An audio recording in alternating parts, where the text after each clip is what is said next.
The email hit at 9:02 a.m. termination on my 10-year work anniversary, under buzzing fluorescent lights and the stench of burnt coffee.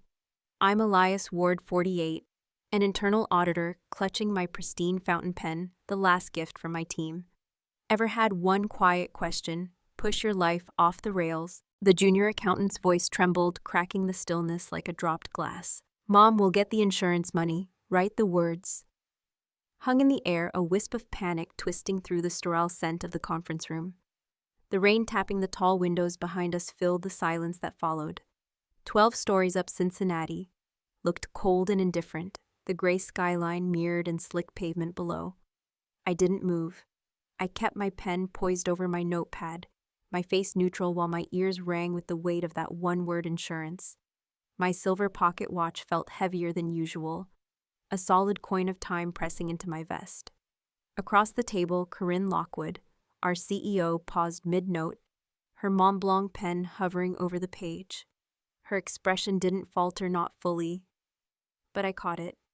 A flicker, the kind of hesitation you only notice if you've been watching people for as long as I have.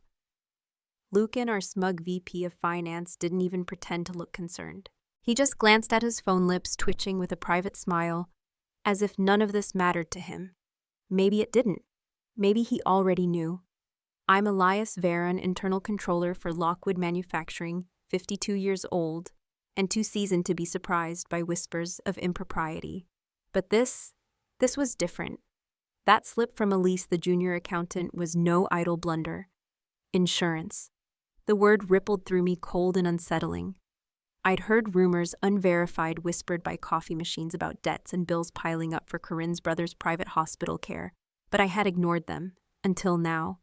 The meeting stumbled forward awkwardly, as if the air itself had gone brittle. Corinne smoothed her face back into composure, thanked Elise for her diligence, and pushed through the remaining agenda items with an icy efficiency. But I wasn't listening anymore. My eyes drifted to Lucan again, his phone lit beneath the table. A brief reflection in the rain-streaked glass showed a phrase on his screen, pension diversion. He tilted the device just so, shielding it from view, but not before I caught it. My pen scratched across my page as if I were taking notes, but my mind was elsewhere, cataloging every detail: the rain's rhythm, the faint hum of jazz from the lobby below, the sound of Elise's breathing like someone waiting for the floor to open beneath her. When the meeting finally adjourned, chairs scraping on the polished floor, people filed out with murmured goodbyes, their faces drawn tight. I lingered. I've always done that, hanging back as others scatter, watching how a room exhales when no one is supposed to be looking. Through the tall glass, the city lights blinked faintly in puddles, and I rolled the silver watch in my palm, the metal cool against my skin. Elaine, my late wife, had given it to me for our 10th anniversary, back when promises felt permanent. The watch was pristine, its glass unblemished, a silent reminder of steadiness. Unlike everything else in this building, I made my decision as the lights dimmed. I couldn't ignore this. Not the hospital whispers. Not the word insurance. Not Lucan's glow screen scheming. I closed my notepad, slipped the watch back into my vest, and headed for the hall. Halfway to my office, Corinne appeared as if from nowhere, her heels clicking sharp against the marble tiles. She placed a hand on my shoulder, light in weight, but heavy in intent. Her fingers dug just enough to make her meaning clear. "Stay in your lane, Elias," she murmured, voice low, the faint scent of her expensive perfume cutting through the stale office air. "Or you'll regret it." Her smile, faint and practiced, lingered a beat too long before she turned, her silhouette gliding down the hall. I stood there, rooted, her words coiling in my chest. I've been warned before in gentler ways, but this was different. By the time I reached my office, the building was emptying. One by one, the floor lights clicked off, leaving the glow of my desk lamp as the lone sentinel. I sat in my chair, the leather creaking beneath me, and opened my laptop. The hum of the encrypted drive spinning up was the only sound aside from the faint ticking of that pocket watch on the desk beside me.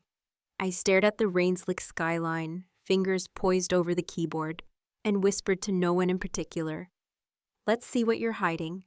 Somewhere below, a car horn echoed, faintly swallowed by the rain. I leaned back, the watch's steady tick, the only pulse I trusted, and began digging. Corinne had a way of making the air colder, without ever raising her voice. The next morning, she summoned me to the executive lounge, a corner room perched above the frozen Ohio River. The place always smelled faintly of roasted beans and floor wax, a sterile blend that reminded me of how many lives passed through these halls without leaving a mark. A single ceramic coffee cup sat between us on the low mahogany table, steam curling upward in thin, hesitant spirals. The glaze on the cup already showed a thin crack near the handle spider-webbed, as if it had been stressed one too many times. She was already seated when I walked in, her lipstick, faintly smudged at the corner nails, tapping a deliberate rhythm on the polished wood. I eased myself into the chair opposite her, careful not to let the USB drive in my coat pocket shift or click against the lining. That tiny sliver of plastic and metal with the files I'd begun compiling suddenly felt like it weighed more than my entire briefcase. "You're up early," she said, her tone almost conversational. Her eyes, however, stayed fixed on me like a hawk tracking a slow-moving target. "I've been thinking about your pension package. You're not getting any younger, Elias. Early retirement has a certain dignity, don't you think?" The coffee steamed between us. I watched the crack in its glaze deepen under the heat, a thin fissure creeping along the curve. I kept my face calm. Fingers laced on the table, though my pulse thudded in my ears. "I appreciate the concern," I said evenly, "but I'm still good for a few audits." Her lips twitched, not quite a smile. She reached into the folder at her side, the motion so casual it almost felt choreographed. A draft invoice slid partially into view, an innocuous document to anyone not paying attention. But I saw the heading, "Consulting Fee Diversion, Offshore Entity." The bold letters might as well have been neon. I let my gaze flicker over it for just a breath, then back to her, my expression carefully dull, as though I'd noticed nothing. She leaned in slightly, her perfume edging past the roasted coffee scent, her voice soft but sharp enough to slice the air. "Family first, Elias. Always. Some of us do what's necessary to protect what matters. You strike me as a man who understands that." I felt my hand tremble against my knee hidden beneath the table. When I reached for the coffee, the cup wobbled its crack, glinting faintly as if it might give way at any second. I steadied it more for my sake than for the porcelain's and took a measured sip. The bitterness coated my tongue, grounding me. She tilted her head, the faintest shadow of fatigue passing over her features. "Walk away, or be walked out," she murmured, the words gentle like a bedtime story, recited through clenched teeth. I nodded once, slow, non-committal, the way you nod when someone hands you a ticking device and expects you to hold it steady. My coat felt heavier than ever. The USB drive pressed into my side, with each breath a silent reminder that I'd already chosen my path. There was no walking away, not really. Not if I wanted to keep my integrity intact. When our meeting ended, she rose first, smoothing her skirt with precise, economical gestures, as if resetting herself to a public-facing version. I followed a beat later, the room's stale warmth lingering on my skin. The hallway outside felt colder. The hum of the building louder, like the place itself was aware of the fracture widening beneath its glossy surface. In the elevator, the fluorescent light buzzed overhead, casting a faintly green pall over the brushed steel walls. I slipped my hand into my vest, flipped open my pocket watch, and listened. The ticking felt louder than usual, a steady pulse echoing against the hum of the descending car. Each click marked another second closer to a line I couldn't uncross. I stared at my reflection in the mirrored panel, creased eyes, graying at the temples. A man who had spent his career stitching up other people's mistakes. The watch ticked on. Somewhere between the 12th floor and the lobby, I realized it didn't just feel like time passing. It felt like a countdown. The diner's neon sign buzzed like a dying insect sputtering against the fog. Early spring hadn't quite shaken winter's grip yet.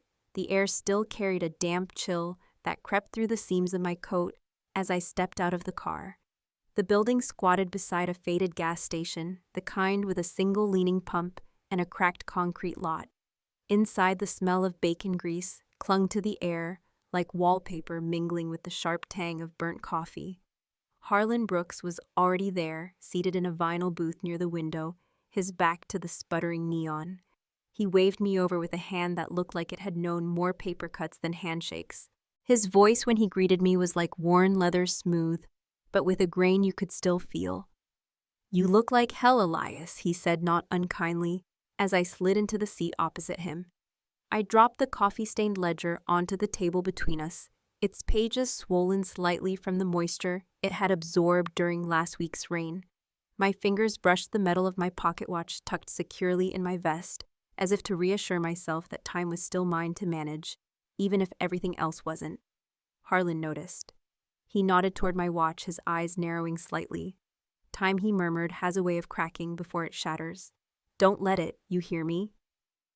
His gaze held mine steady and deliberate, like he was trying to imprint the words somewhere deeper than my ears. I nodded, though my jaw felt tighter than I intended. "Corinne's closing ranks," I said, keeping my voice low. "In voices diversions, she knows I've seen something." He sipped his coffee, grimaced at the taste, and set the mug down with a muted clink. "Then don't go loud. Not yet." He reached for a napkin and a pen the waitress had left behind, and began to scribble the letters slightly jagged from his hand's subtle tremor. When he slid it toward me, 3 words stood stark against the white document. "Delay. Deliver. Every timestamp, every email, every witness you can trust to keep their mouth shut," he said. "You rush, you lose. You take your time, you win." I studied the napkin, tracing the indentations with my thumb, as if memorizing the weight of each word. My ledger sat beside it like a reluctant ally, its edges curling. And if they cut me off before I get there, Harlan's lips curled, not quite a smile, not quite a grimace. "Then you make sure you've got enough pieces they can't erase you cleanly. Get yourself a camera, a small one. They still sell those, believe it or not. A picture is harder to argue with than your memory." The clatter of plates from the kitchen broke the moment, followed by the sizzle of something hitting the griddle. Outside, the fog pressed against the diner windows, softening the outline of the gas station until it looked almost like a watercolor.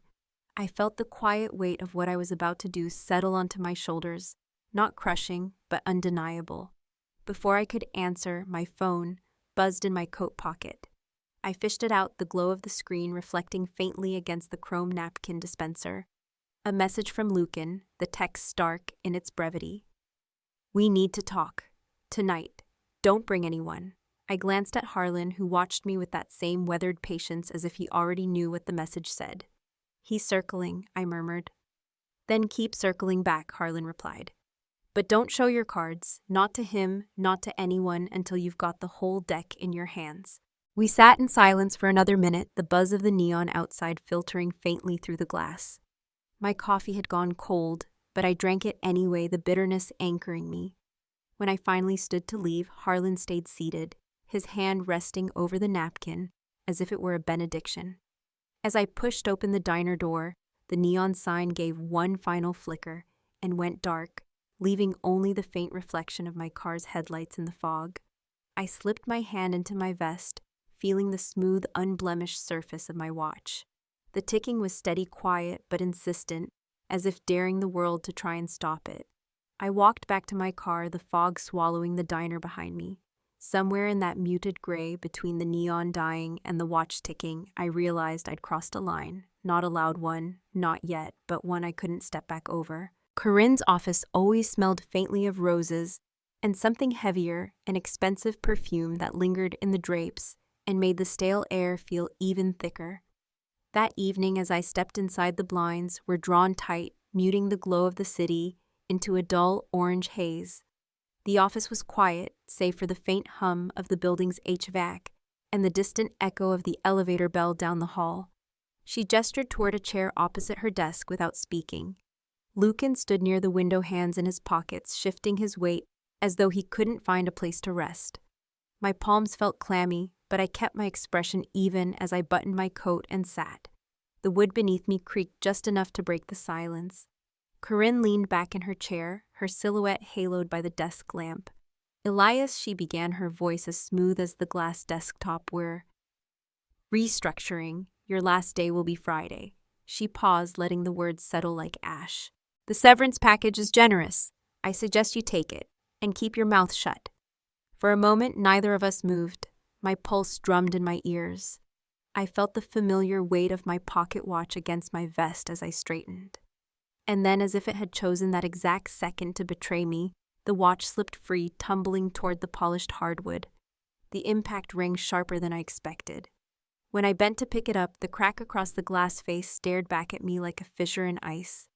My reflection in the warped surface looked unfamiliar, older, more brittle, like the watch itself had decided to tell me a truth I didn't want to face. Corinne's mask wavered just for a second. Her next words caught in her throat, the tiniest hitch, betraying the stress she carried. "It's nothing personal," she said softly, before her tone hardened again. "Family first, Elias. Take care of yourself." Lucan avoided my gaze entirely, staring instead at a smear on the window. The city lights beyond cast faint fractured lines across his face like prison bars made of neon. I slipped the broken watch back into my pocket, its weight somehow heavier now, and stood. My voice stayed calm, steadier than my pulse, as I extended my hand to Corinne. "Thank you for the opportunity." I said, each syllable measured like a ledger entry. "I'll see myself out." Her fingers, cool and perfumed, closed around mine for a brief shake. No one spoke again. The blinds rattled faintly as I opened the door and stepped into the hall. The stairwell felt like a different world, colder, rawer. My footsteps echoed off the concrete walls as I descended, the building's hum replaced by the soft groan of pipes somewhere deep below. I pulled out my phone with a hand that still trembled and scrolled to a contact I hadn't used in years. Piper Hensley, labor lawyer. She answered on the second ring. Her voice was low, steady, all business. "If you have proof, Elias," she said without preamble, "now's the time to burn it to disk." "I do," I said, gripping the phone tighter. "More than they realize." "Then don't wait. I'll expect a drive by morning." The line went dead before I could respond. I slipped the phone back into my coat and stepped out into the rain, which had begun to fall in thin, needling lines. My car waited at the curb, droplets streaking its windows in uneven paths. I climbed inside, shut the door, and sat in the quiet. Through the windshield, the city lights blurred into soft halos refracted by the rain and my own tired eyes. I pulled the cracked watch from my pocket and held it in my palm. The second hand still ticked each click, sounding louder than it should in the silence. The crack cut straight through the watch face like a fault line, but it still worked, imperfect, stubborn. I leaned back in the seat, exhaling a breath I hadn't realized I'd been holding. "It's not over," I whispered to the empty car, watching the steam of my breath fade against the cold interior. Outside, the rain traced new paths down the glass. Not yet. The watch ticked on steady despite its wound, as if echoing the thought. Piper's office always smelled the same dead wood, faint printer ink, and something metallic from the old radiators that hissed whenever the air conditioning kicked on. It wasn't comforting exactly, but it felt solid, permanent, like the kind of place where things got done no matter how uncomfortable. The cursor on her screen blinked like a heartbeat, steady and insistent above a single file name, Lockwood Fraud Evidence. My pulse tried to match it, racing. Piper adjusted her glasses, her face unreadable, in the glow of the dual monitors. The muted hum of traffic from the street outside made the room feel sealed off from the rest of Cincinnati, as if we were in a vault. "Ready?" she asked, her voice-clipped eyes on the keyboard. I nodded, though my throat felt tight. My fingers brushed against the cracked glass of my pocket watch, warm from being in my vest. The second hand ticked steadily, oblivious to the fissure running across its face, as Piper pressed the key. Send. The small whoosh sound from the email client shouldn't have felt so final, but it did. On the other end of that signal, the SEC and the Department of Labor would receive everything: the doctored invoices, the time-stamped security footage, the thread of emails with Lucan's careless phrasing, even the scanned napkin where Harlan had scrawled document. Delay, deliver. 2 years of quiet preparation, every late night poring over spreadsheets, every careful screenshot, every sleepless hour, funneled into that single sound. Piper leaned back, exhaling. "Now we wait for them to call," she said, "and they will call. Soon." The phone on her desk buzzed once, a news alert. She tapped the screen and turned it toward me. The headline was bold, cold, "Lockwood accused of embezzling employee funds." Below it, a photo of Corinne, expression hard, stepping into a black SUV. The article scrolled down to Lucan's mugshot. He looked nothing like the smooth, smug VP who used to tap his Mont Blanc against the boardroom table. In the corner of the screen, a video auto-played Lucan being led out of Lockwood Capital in handcuffs, his tie hanging loose, his eyes darting like a trapped animal. My breath came slow, steady, but my hand tightened on the edge of the chair until the wood creaked. The cracked watch pressed into my palm, grounding me. It was happening, finally, undeniably happening. Piper stood gathering a small stack of legal envelopes and a court filing smeared with a streak of black ink from her pen. She didn't look at me as she said, "Corinne will come after you. She'll spin this as personal. Don't answer any calls unless I'm on the line." Almost as if on cue, my phone buzzed on the desk. A voicemail icon appeared. I tapped it, holding the phone slightly away from my ear like it might bite. Her voice was softer than I expected, frayed at the edges like a wire about to snap. "You have no idea what you've done, Elias. This family, we don't go down quietly." The message ended with a sharp click. Piper's eyes narrowed. "Don't respond," she said as if the decision were hers to make. I stayed seated even after she left the office to field a call from a journalist. Outside, the afternoon light faded toward dusk, turning the edges of the blinds into thin, pale stripes against the wall. The TV in the corner played the news footage again. Lucan wrists, cuffed shoulders slumped as he was guided into the back of a black sedan. The volume was low, but the faint buzz of the anchor's voice filled the room like static. I pulled the cracked watch from my pocket, holding it in my palm. The fracture across its glass caught the light, splitting it into tiny broken rays. It still ticked, stubborn, defiant. The phone buzzed again, the sound louder this time, in the quiet office. The caller ID was a blank blocked number. My thumb hovered over the screen for a beat before I answered. "Meet me tonight," Corinne's voice said, low and urgent. "You owe me that." The line went dead. I sat in the dimming light, the muted news repeating on the TV, Piper's typewriter-like keyboard, clacking faintly from the next room. The cracked watch ticked in my hand, steady as ever as the shadows stretched long across the office floor. The Phoenix Hotel was one of those places where everything gleamed just enough to make you feel underdressed no matter what you wore. Marble floors so polished they reflected the gold leaf ceiling. Chandeliers dangling above like frozen fireworks, and a faint trace of some cologne they must pipe through the vents to mask the age of the building. Quiet jazz hummed from unseen speakers, the kind that fills the air but doesn't demand attention. Corinne sat in the middle of it all, a figure perfectly composed from 10 feet away. Red coat, buttoned to the collar, legs crossed with the precision of someone born into old money posture, so straight she might have been posing for a portrait. But up close, the veneer cracked. Her mascara clung in uneven clumps, the skin beneath her eyes puffed and faintly purple, and every minute or so her fingers brushed her temple like she could press back a headache that had been living there for weeks. I stood for a moment at the edge of the lounge coat, still buttoned cracked pocket watch, heavy in my vest pocket. She looked up before I could decide whether to turn around. Her eyes locked on mine, not sharp, just tired. "Elias," she said, her voice smooth but low, like she'd practiced it in the mirror. "Sit, please." The waiter appeared silent and polished, setting a glass of scotch in front of her that she didn't touch. A coaster slid under the crystal with surgical precision. I sat across from her, the chair's leather cold against my back. For a few seconds, the only sound was the clinking of ice from someone else's drink 2 tables away, and the jazz singer crooning from the speakers, whispering. And the silence wins again.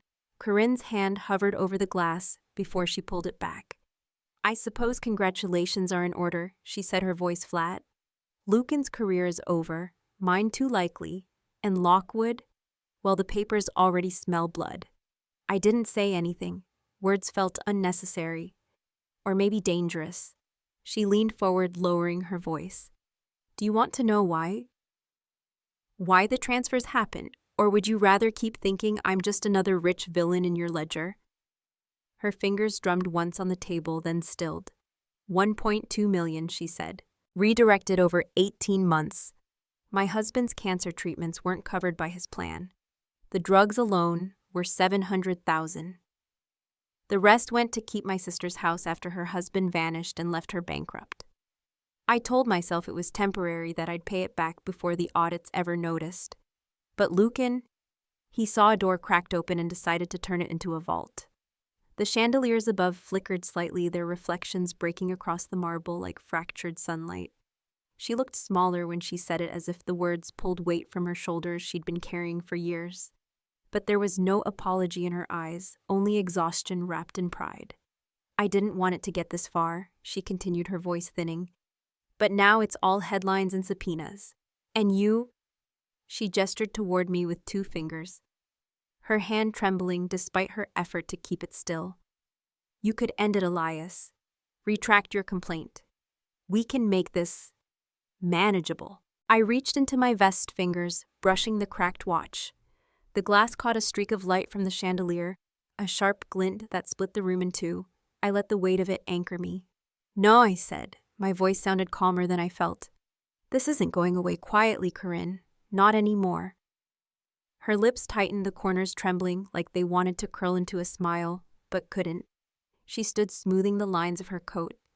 When she spoke, her words were soft but cut with steel. You think this makes you a hero? You just killed a name that meant something in the city. I rose too, slipping the watch back into my pocket. Outside the tall windows, the wind rattled the awnings, the kind of autumn gust that bites through your sleeves no matter how thick your coat is. No, I said, meeting her gaze for the last time. I just stopped pretending it still did. The lobby doors opened as I stepped out, the cold rushing in like a tide tugging at my coat as if to shove me forward. The jazz inside faded behind me, swallowed by the hum of traffic and the sharp, clean bite of the wind. I didn't look back. The first thing I noticed when I pulled the little pouch from my jacket was how light it felt. Not because the watch was gone, no, the weight was still there, warm and familiar, but because the crack in its glass, that jagged scar I'd stared at for months, had vanished. New crystal polish so clear it almost didn't look like glass at all, and beneath it the second hand swept in its stubborn, steady rhythm. The same old tick wrapped in a new face.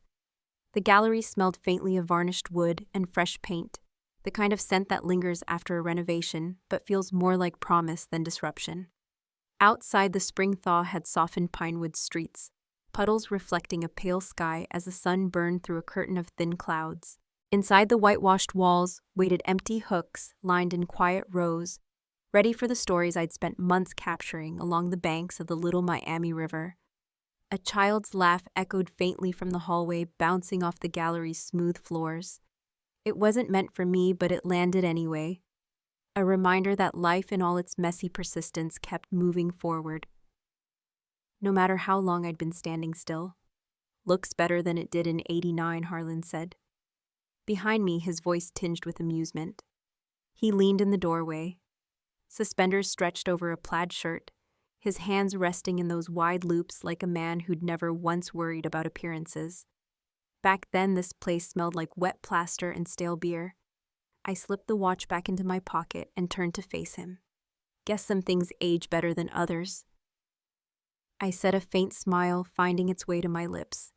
Harlan stepped in, glancing at the row of canvases leaning against the wall. Riverbanks in every season, ice fractured in delicate sheets. New green, unfurling in April-August. Sunlight dripping through willow leaves. October fog curling low over the current. You're really doing this, he asked, though his tone held no doubt. Yeah, I said, thumbing through my small notebook where I'd scrawled ideas and notes in a mix of block letters and hasty scribbles. Opening night, silent auction. I figured the proceeds could kickstart something, maybe a fund for folks whose pensions got gutted when Lockwood folded. Something real. Harlan nodded slowly, one corner of his mouth quirking up. That's the right kind of noise, E. Not the shouting kind. The kind that sticks. The gallery's back door creaked open, letting in a swirl of mild air, and the faint strains of local folk music drifting from a cafe across the street. Ansel stepped in his lanky frame, nearly hidden behind the stack of folding chairs he carried. My nephew's eyes darted between us, hesitant, like he wasn't sure if he was interrupting something sacred. Where do you want these, he asked, shifting the chairs so they wouldn't scrape the polished floor. By the front windows, I said, gesturing. Guess we'll want to sit where the light falls. As he set them down, his thumb left a faint smudge on one of the glass frames propped nearby. He noticed, wiped it with the cuff of his hoodie, and looked up at me. Uncle E, he said, voice softer now you. You made the right kind of noise, not the kind people forget. We ended up on the gallery's back deck as the sun dipped low, eating hot dogs from foil wrappers, root beer bottles sweating in the cool evening air. The wood beneath us smelled of fresh stains, still carrying the sticky warmth of its last coat. Harlan cracked a joke about how only in a town like Pinewood would an art opening end with mustard on your shirt, and even Ansel laughed, his shoulders easing as the night deepened. Back inside, I hung the last frame on the wall. Elaine standing by the river in 1908 and her hair catching the wind just enough to blur against the sunlight. Her smile, real, unposed, soft, lit the space in a way no track lighting could match. I stepped back, letting the silence stretch. The repaired watch ticked in my pocket, steady and whole. That's when my phone buzzed. Not the familiar hum of Harlan calling to remind me about receipts or Ansel texting about another box of supplies. No name, no location. Just an unknown number and a message stark against the screen. We need to talk. Corinne. The gallery was quiet except for the faint hum of the heating vents and the muted pluck of guitar strings from across the street. I slipped the phone back into my pocket, eyes lingering on Elaine's framed smile. Outside, the last light of spring evening faded, laying soft gold across the deck. I muted the phone without opening Corinne's message. The screen dimmed its glow, swallowed by the soft morning light streaming through the gallery windows. Instead, I reached for the heavy stationery I'd bought from the corner shop, a stack of cream-colored paper, slightly textured with envelopes that sealed with a satisfying press. One letter for Garrett, one for Ansel. My pen moved slowly, words deliberate the way they always do when there's no delete key to hide behind. On the desk beside me, the watch rested inside its new frame, the same familiar face now protected by unblemished glass. A soft tick audible only when the room was still. It sat next to a tray of guestbook pens, waiting for the names of strangers, neighbors, maybe even a few ghosts from my old life to fill the pages tonight. By the time the sun climbed high, Pinewood hummed like a summer postcard. A river breeze threaded through the open windows, stirring the white curtains. On the gallery porch, someone laughed, a warm, rolling laugh I recognized as Harlan's, while the faint clink of ice in tall glasses marked the arrival of a fresh batch of lemonade. The wooden railing had already taken a few condensation rings from the drinks, but I didn't mind. Wood weathers. People do too. Ansel moved between the porch and the gallery, carrying trays, refilling pitchers, his lanky frame no longer hesitant. Every now and then, he'd pause at a photo to study it longer than most, like he was reading a story only he could hear. I caught him tracing the edge of the willow in October frame lips, moving soundlessly before he noticed me watching and grinned, sheepish but proud. Neighbors came. A handful of ex-colleagues from Lockwood showed their expressions soft with something between nostalgia and relief. Even Piper, the HR manager, who once handed me the envelope that started all this, walked through the door, sunglasses tucked awkwardly into her hair, as if she'd forgotten how to blend into a place not lit by fluorescent panels. No one brought up the past in detail. They didn't need to. The photographs did enough talking, riverbanks reborn after flood's light, breaking through branches, fog lifting in slow curls. Loss and light, as I titled the collection. By late afternoon, the gallery buzzed low with voices and the faint hum of dusk approaching. I stood near the largest canvas, an early morning shot of the Little Miami reflecting streaks of gold, and cleared my throat. This gallery exists. I said, my voice even but firm enough to carry, because time didn't break me. It taught me. It taught me that not everything lost stays gone, and not every crack is a ruin. People clapped softly, the kind of polite applause that feels more like understanding than obligation. As the noise faded, I felt a tug at my sleeve. A boy, maybe 8, holding a crayon sketch of the river he'd made at the kids' table by the porch. His cheeks were flushed from the heat, his t-shirt smudged with a streak of blue wax. "Is that you in the old photo?" he asked, pointing to the small frame on the side table. Elaine and me by the river, 1989, our smiles younger than his parents probably were now. I looked down at him, then back at the frame. That was a man waiting to live, I said, a faint smile curling.